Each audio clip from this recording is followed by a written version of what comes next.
And I call the Honourable Member for Bowman. Look, thanks, Deputy Speaker, and far from being a day of shame, today really is a day to recognise the thousands of financial planners around Australia who do an extraordinary job protecting and growing the investments of Australians, and the millions, obviously, of Australian clients of financial planners, all of whom are satisfied with the services they receive. I mean, if you listen to the debate in this chamber, you'd really get a sense, if you're listening to this majoring in the minors by the previous speaker, the member for Oxley, who never really saw a parliamentary speaking slot that he couldn't fill. But in essence, what he delivered could well have been done in 3 minutes rather than 30. I recognise that the member for Oxley spent a lot of time while in government working very, very hard in an inquiry examining this matter. And the Storm financial collapse and other similar stories are of enormous concern to everyone. But for professional groups who are often given trust and reliance by citizens, we do need to make sure the services that are provided are exemplary. We live in a nation where we can expect that. But we also need to be mindful of the limits of government intervention. And to give you a well-worn analogy, when an eye surgeon is sitting there talking to a patient, I mean, precisely how many pieces of paper being filled out and signed will protect a patient from an adverse outcome. I mean, in the end, we are reliant on expertise, on goodwill and loyalty to our customers. In the end, we know that in 99% of those arrangements that exists. So the final question we can just consider here is really, what do we do in the 1% where we see us straying from that trusting and productive relationship? So never do we want to sully the other 99% of relationships when we as government stumble into the tiny financial planning practices around this nation and tell people how to do their job. That's right. We tell people how to do their job. And there's a reasonable balance there between ensuring a high level of service provision and still being able to ensure that we can provide low-cost advice to people who need it most. I mean, Deputy Speaker, we are not in this debate considering sophisticated investors who earn over $250,000 a year and are able to indulge in some very, very elaborate and sophisticated financial instruments and schemes. I mean, we are talking about allowing more low-income people, for instance, in very small micro businesses who don't have anyone paying them any superannuation whatsoever, to contemplate an appropriate asset mix for their future. And what we're trying to do is open the door to those people so that they get some, not no, financial advice. And I know that the focus post-storm has been on irresponsible giving of advice. But as I've said before, it's really incumbent upon us here in this chamber to just understand how complex our governmental interference can be in that relationship. I mean, in the end, government can't be sitting in every practice. Government cannot be holding the hand of every consumer. Government must give citizenry an opportunity to complain, protest, to access information and have it transparently provided. And all of that rests within this legislation. The changes that we are making here basically looks at reducing compliance cost and the regulatory burden that in the end makes almost no difference to the information that is provided to customers and almost no material difference in their decision-making around financial advice. And I mean, that's the core issue. It's not how many forms you can fill out. It's not how many times you can make a financial planner send out letters to their customers. I mean, in the end, in that relationship of trust, government's power is in the end quite limited. It's a matter of us understanding the limits of that power and what interventions are actually likely to be effective. I thought that a very, very good analogy was when you have a problem with the door on your house and you call someone to fix the door. The question is, should that person have to do a structural assessment of your entire dwelling mandatorily before they can fix your door? While that's somewhat of an exaggeration, it points to exactly what we are asking of financial planners. How much they have to do, how much is mandated in their practice before they can offer quite simple, targeted advice, often to low-income earners who aren't putting a great deal of money on the table to be managed. So obviously, coming from a very, very different professional background, to understand this field, there's nothing I could do more effectively than to go and spend a day with a financial planner. So Mike Smith in Springwood invited me to his office, and I just spent basically a 6-hour day learning a little bit more about how a financial planner's office works. Now, for all of the descriptive analysis from the member for Oxley about how all of this additional burden should be simply carried by the profession, it would be good for him as a Labor MP to simply sit down in the office of financial planner. I was there the day that they were sending out the letters to their clients saying that under Labor's FOFA reforms, we can no longer provide you with any advice whatsoever, and we are terminating that client-advisor relationship because there was simply, under the new rules, no cost-effective means of continuing the relationship. And they were sending out a number of those letters to their clients. That outcome cannot be tolerated because low-income people need to be able to gain that advice without it being too costly to provide. I mean, that is why we're here in this building. We're here in this building to, where we can, as government, secure the future, the financial future of those who vote us to this place. Now, if FOFA goes too far and has that impact, then of course we must do something. And you can see, as I've said at the start of this contribution, that we can argue over relatively small elements, but let us never mix up, on both sides of this chamber, the difference between an association between filling out more forms and a causative reduction in risks like storm capital. And simply piling up the paperwork ain't going to get you there. Certainly you can associate more paperwork with greater scrutiny, but we have to be very, very careful with what we legislate to ensure it achieves the objectives and without the unintended consequences. So the underlying objective of these very important changes, which are widely supported by smaller financial planners who aren't linked to Labor-backed industry funds, is that we need to continue to build the trust and confidence without any more government interference than is needed. And both sides of this chamber agree with the policy intent of FOFA. Let's be honest, it's just about how we get there.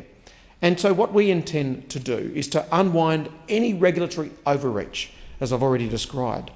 And that's really been created by the current legislation because of effectively an overreaction and a belief in Labor's kind of curious professional wars that they engaged in. And I never quite understood how the Rudd-Gillard government did it, but one day we woke up and eye surgeons, that's right, ophthalmic surgeons were the enemy.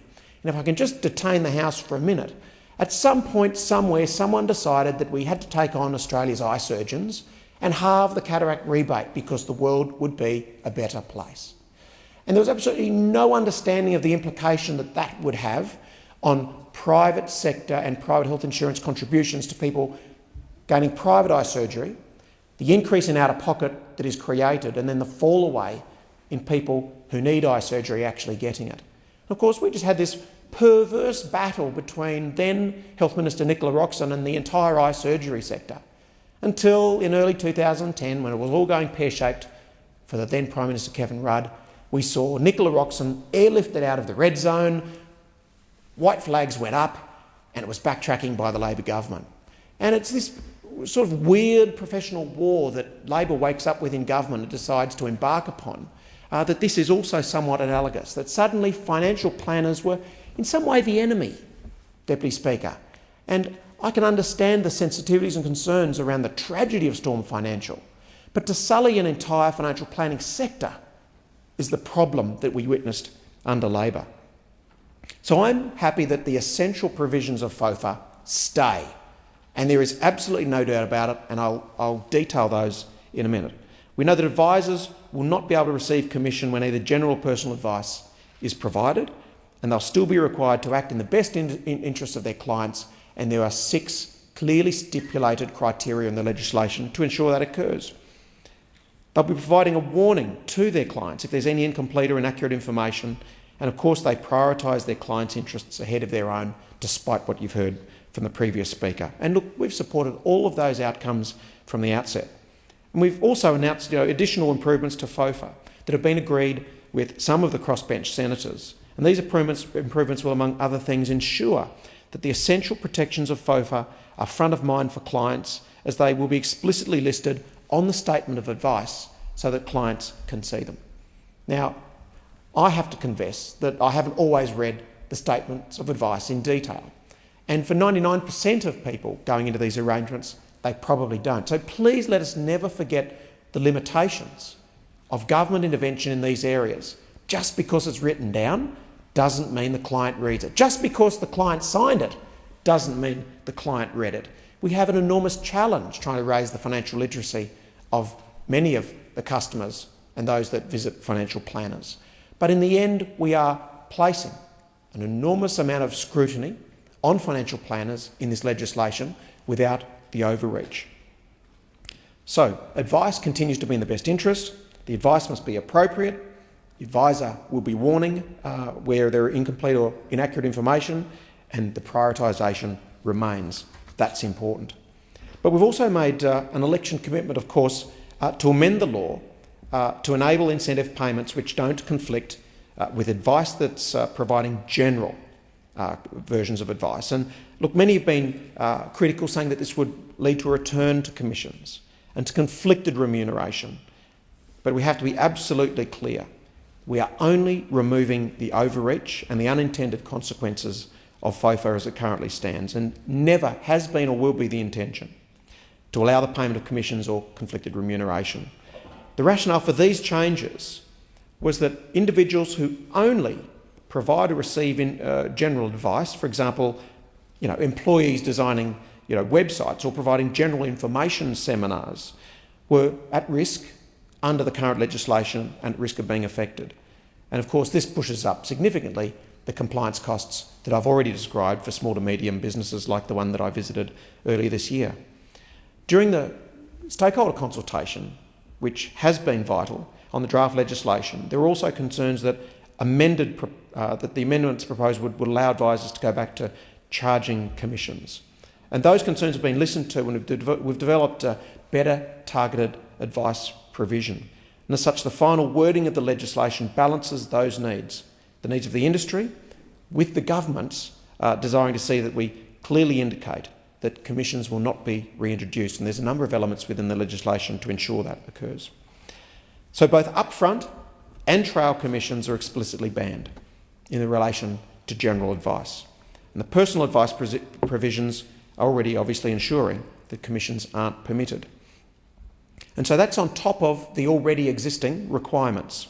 The person providing the general advice has to be an employee of the financial product provider and be transparently operating under the name and the trademark and the business name of that provider.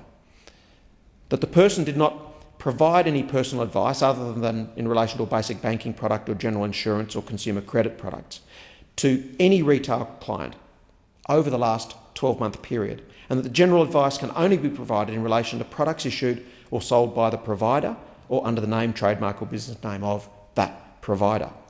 So to put to absolutely beyond doubt how serious we are about not permitting commissions, there will be in place regulation-making powers that I alluded to earlier that may prescribe circumstances in which all or part of a benefit is to be treated as conflicted remuneration.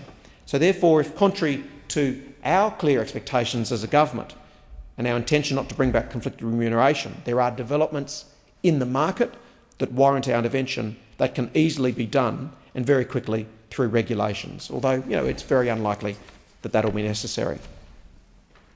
So are we likely to see a return to commissions paid in relation to general advice? And quite clearly these amendments indicate that benefits paid on general advice cannot be a commission, and that's in the legislation. And this includes both the recurring payments, the trailing commissions, and of course upfront. Is there a risk then that businesses will shift or transition across to only giving general advice simply as a means to push their products? But this is also discouraged in the legislation. The provision, first of all, only employs to employees, so it limits the applicability, and an employee can't utilise the provision if they've provided any form of personal advice in the last 12 months to a retail client. And given the significant upfront and ongoing training costs that advisors incur to skill themselves to provide personal as opposed to general advice, it's really unlikely that an advisor is simply going to step away from that kind of work of providing targeted personal advice and return to a more general advice-only model. So why is the obligation to act in the client's best interest being changed? And I think most layperson focus and a small number of groups have had concern about the changes to this best interest test. And to be clear, 6 of these provisions remain, and they must be articulated today. They effectively prescribe that to act in the best interest of a client, this is what an advisor has to do. They have to identify the subject matter of the advice sought. They have to identify the objectives, the financial situation and the needs of the client that would reasonably be considered as being relevant to the advice sought on a subject matter. And 2, they identify